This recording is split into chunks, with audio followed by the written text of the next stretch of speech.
Hi friends, welcome back to my channel. ഇന്ന് ഞാൻ വന്നിട്ടുള്ളത് ഒരു ഈവനിങ് സ്നാക്കിൻ്റെ റെസിപ്പി ആയിട്ടാണ്.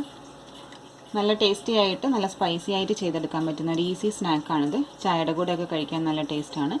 കുട്ടികൾക്കായാലും മുതിർന്നവർക്കായാലും ഒരേപോലെ ഇഷ്ടമാവുകയും ചെയ്യും. അപ്പോൾ നമുക്കിത് എങ്ങനെയാണ് ചെയ്യുന്നതെന്ന് നോക്കാം. ഇതിന് വേണ്ടിയിട്ടുള്ള ഇൻഗ്രീഡിയൻസ് ഒക്കെ ഒന്ന് എടുത്ത് വയ്ക്കാം. ഇതിനായിട്ട് നമുക്ക് ആദ്യം വേണ്ടത് മുട്ടയാണ്. പുഴുങ്ങിയ മുട്ടയാണ് എടുത്തിട്ടുള്ളത്. ഇത് 4 എണ്ണം എടുത്തിട്ടുണ്ട്. അപ്പോൾ നമുക്ക് എത്ര അളവാണോ വേണ്ടത് അതനുസരിച്ചിട്ട് മുട്ടയുടെ എണ്ണം കൂട്ടിയിട്ട് എടുക്കാവുന്നതാണ്. ഇനി നമുക്കിത് ചെറുതായിട്ടൊന്ന് കട്ട് ചെയ്തെടുക്കണം, അല്ലെങ്കിൽ ഗ്രേറ്റ് ചെയ്തെടുക്കണം. അപ്പോൾ ഞാനിപ്പോൾ ഇതൊന്ന് ഗ്രേറ്റ് ചെയ്തിട്ടാണ് എടുക്കുന്നത്. ഇതേപോലത്തെ ഈ ഒരു ഗ്രേറ്റർ വെച്ചിട്ട് ഇതിൻ്റെ ഈ വലിയ പോർഷൻ വെച്ചിട്ടാണ് ഗ്രേറ്റ് ചെയ്തെടുക്കുന്നത്. നമുക്ക് ഈ മുട്ട ഒന്ന് ഗ്രേറ്റ് ചെയ്തെടുക്കാം.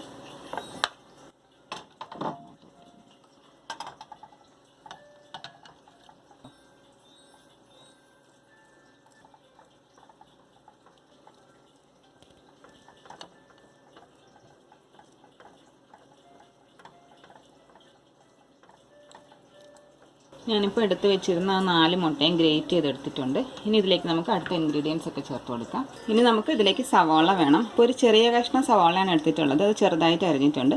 അതും കൂടി ഇതിലേക്ക് ആഡ് ചെയ്ത് കൊടുക്കാം.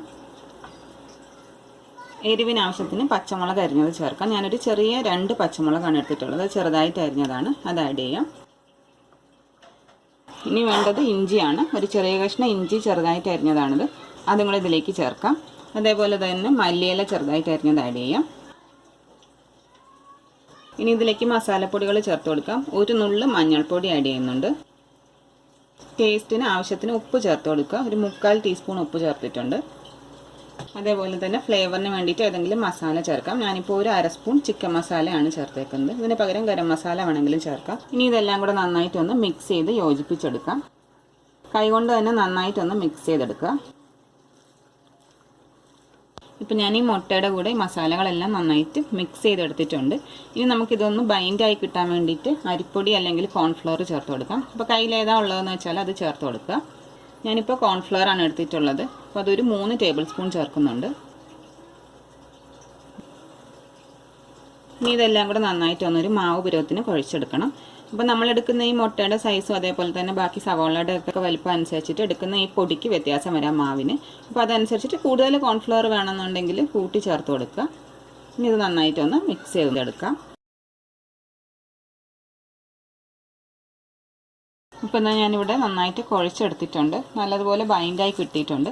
അപ്പോൾ ഇത് ഇങ്ങനെ പിടിച്ചെടുക്കാൻ പറ്റാത്തൊരു പരുവാണെന്നുണ്ടെങ്കിൽ കൂടുതൽ മാവ് വേണമെന്നുണ്ടെങ്കിൽ അതനുസരിച്ചിട്ട് ആഡ് ചെയ്ത് കൊടുക്കുക. ഇനി നമുക്കിത് ഇഷ്ടമുള്ള ഷേപ്പിൽ പിടിച്ചെടുക്കാം. ഞാൻ ഇതേപോലെ വലുപ്പത്തിന് ഓരോ ബോൾസ് എടുത്തിട്ട് കയ്യിൽ വെച്ച് ചെറുതായിട്ടൊന്ന് പ്രസ് ചെയ്താണ് എടുക്കുന്നത്.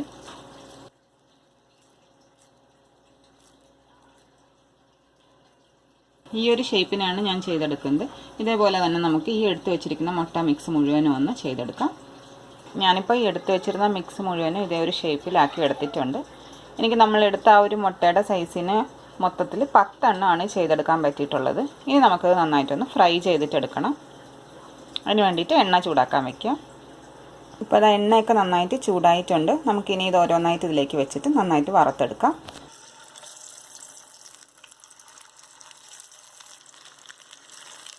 തീ കൂട്ടി വെച്ചിട്ട് ചെയ്യേണ്ട, ആ മാവൊക്കെ ഒന്ന് വെന്ത് വരണം. അപ്പോൾ തീ ഒരു മീഡിയം ഫ്ലെയിമിൽ വെച്ചിട്ട് 2 സൈഡ് നന്നായിട്ട് മൊരിയിച്ചെടുക്കാം. ഇപ്പോൾ ഒരു സൈഡ് നന്നായിട്ട് മൂത്ത് വന്നിട്ടുണ്ട്. ഇനി നമുക്കിതൊന്ന് തിരിച്ചിടാം.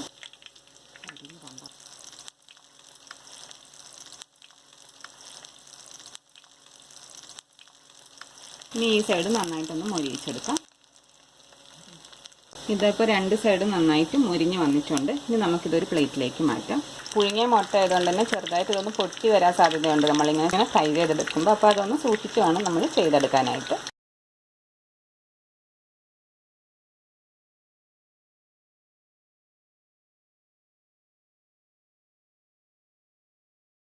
ഇപ്പോൾ അതാ നമ്മുടെ സ്നാക്ക് ഇവിടെ റെഡി ആയിട്ടുണ്ട്. ഇത് കെച്ചപ്പിൻ്റെ കൂടെ സെർവ് ചെയ്താൽ നല്ല ടേസ്റ്റാണ് കഴിക്കാനായിട്ട്. അപ്പോൾ നിങ്ങളിതൊന്ന് ട്രൈ ചെയ്ത് നോക്കുക, അഭിപ്രായം അറിയിക്കുക. വീഡിയോ ഇഷ്ടമായെന്നുണ്ടെങ്കിൽ ലൈക്ക് ചെയ്യുക, ഷെയർ ചെയ്യുക. നമുക്കിനി മറ്റൊരു റെസിപ്പിയായി വീണ്ടും കാണാം. Thank you so much for watching.